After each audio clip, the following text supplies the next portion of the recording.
जानते हैं बैनी क्रिस्तो और अश्विन की तिकड़ी की कहानी, जिन्होंने ड्रग्स से बेहतर नशे की चाहत में शांभवी महामुद्रा और हठ योग को अपनाया और जबरदस्त सफलता पाई। ईशा योग केंद्र से प्रमाणित एक हठ योग टीचर की कक्षा में एक दिन दो बहुत उत्साही और उत्सुक विद्यार्थी पहुंचे। योग के प्रति उनकी दिलचस्पी और तीव्रता देखकर उस टीचर ने उनसे सवाल किया, आप में योग के लिए यह आग कहां से आई? अश्विन ने जवाब दिया, हमारी एक अच्छी तिकड़ी है जिसमें मैं, बैनी और क्रिस्टो शामिल है। कॉलेज के दिनों में जीवन में एक्स्ट्रा किक पाने के लिए हमने कई चीजों को आजमाया। हमने नई नई चीजें आजमाई, जैसा कि आमतौर पर इस उम्र में दूसरे युवा करते हैं। उस एक्स्ट्रा किक को पाने की अपनी मासूम चाहत के चलते हमने मैरिवाना यानी कि चरस भी लेकर देखी। हालांकि यह अच्छी थी, लेकिन कुछ ही समय बाद हमें इससे भी जोरदार चीज की जरूरत महसूस होने लगी। इस तरह से हम धीरे धीरे केमिकल ड्रग्स की ओर बढ़ने लगे।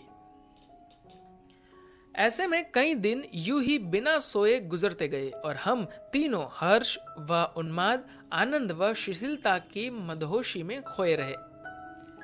लेकिन आनंद की यह अवस्था सिर्फ एक छलावा थी। बाहरी तौर पर जब लोग हमें देखते तो उनकी नजर में हम नकारा, रास्ते से भटके हुए और असली जिंदगी से दूर थे। जब हमारी नसों से नशीले पदार्थों का असर खत्म होता, हम सिर्फ एक ही चीज के बारे में सोच सकते थे, एक ही चीज के पीछे भाग सकते थे, और वह चीज थी नशे की अगली खुराक। उस समय हमारे जीवन में और कोई चीज मायने नहीं रखती थी। हमारा जीवन उस नशीले आनंद का गुलाम बन चुका था। नशे की मस्ती व आनंद को छोड़कर दुनिया की हर चीज में हमारी दिलचस्पी खत्म हो चुकी थी। हम लोग इन जादुई दवाओं को लेकर जंगलों और पहाड़ों पर जाते, क्योंकि अलग माहौल में इस नशे का असर हर बार अलग होता था। यहां तक कि अपनी इंजीनियरिंग की पढ़ाई खत्म करने के 2 साल बाद भी हम में से किसी की दिलचस्पी नौकरी करने में नहीं थी। हम लोग अपनी ही गुमनामी और बेगानेपन में भटककर खुश थे। यह चीज हर तरह से हमारी जिंदगी पर भारी पड़ रही थी। फिर चाहे वो हमारी पढ़ाई हो या रिश्ते, सब पर इसका असर पड़ रहा था। हम लोग अपने घरों और समाज में एक तरह से विद्रोही हो गए। जो भी दोस्त, रिश्तेदार या कोई और हमें समझाने की कोशिश करता, तो हम बदले में उन्हें ही ज्ञान दे देते। इससे कोई फर्क नहीं पड़ता कि जिंदगी छोटी है या छोटी हो जाए, सबसे बढ़िया है कि हर वक्त परमानंद में रहा जाए। हम ऐसा ही जीवन जीते हैं। धीरे धीरे हम तीनों के पास पैसे खत्म होने लगे और हम लोग अपने जीवन में आनंद की उस खुराक के बिना नहीं रह पा रहे थे।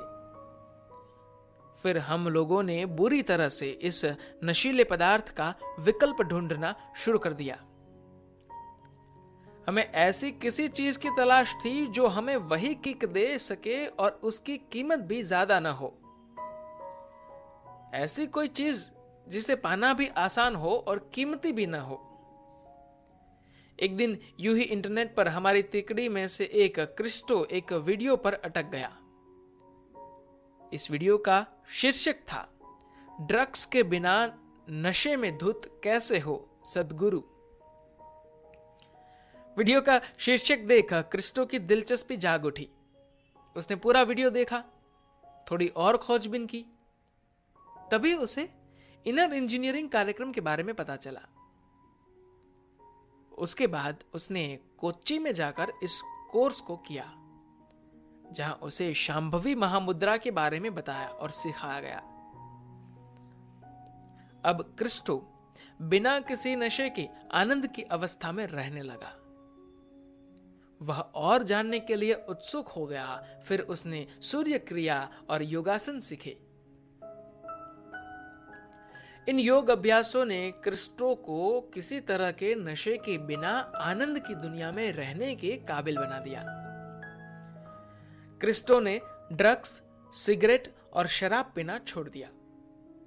बैनी और मैंने हैरानी और आतुरता से क्रिस्टो से पूछा, आखिर तुम्हें क्या मिल गया है? तुम बस मुफ्त में ऐसी मस्ती को पाने के लिए क्या करते हो? तब क्रिस्टो ने हमें इनर इंजीनियरिंग, सूर्य क्रिया और योगासन के बारे में बताया। बिना एक पल गवाए हमने कोच्चि में होने वाले अगले इनर इंजीनियरिंग कार्यक्रम के बारे में न सिर्फ पता किया बल्कि उसके लिए अपना नाम भी लिखवा लिया। इनर इंजीनियरिंग कार्यक्रम में हिस्सा लेने के लिए हम रोज कई किलोमीटर की दूरी तय कर कोट्टायम से कोच्चि पहुंचते और आज हम यहां आपके साथ सूर्य क्रिया सीख रहे हैं। यह सब हमने उस आनंद को पाने की चाह में किया है जिसे हम अपने भीतर से पा सकते हैं।